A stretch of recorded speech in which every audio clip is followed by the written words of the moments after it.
অবশ্যই। ওটা তো আলাদা ব্যাপার ভাইজান, যেমন জন্মেছি তেমনই যেতে হবে। আমি যেমন জন্মেছি তেমনই যেতে হবে, কিছুই নিয়ে যাব না। যেমন আমি এসেছি তেমনই আমাকে ফেরত যেতে হবে আল্লাহর কাছে।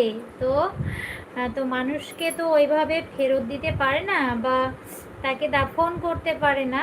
তো সেই কারণে কাফন নিয়ে আসে, তাকে সুন্দর মতো গোসল করিয়ে, আমাদের ইসলামিক পবিত্রতা এত সুন্দর, এত মধুর, কি বলবো, এত সম্মানের সহিত তাকে দাফন করে আসা হয়, বললে সত্যি বুকটা ভরে যায় যে ইসলাম ধর্মে জন্মগ্রহণ করেছি। তো জন্মেছে তো সবাই জানে কে কেমনভাবে জন্মেছে, কিছু নিয়ে আসেনি, ফাঁকা এসেছে। তো ফাঁকা কি কেউ পাঠাতে পারে? পারে না। তো কাফন পরিয়ে সুন্দর করে তাকে গোসল দিয়ে আতর সুরমা পরিয়ে তাকে সুন্দরভাবে তাকে দাফন করে আসে এবং তার নামাজটাও আদায় করে।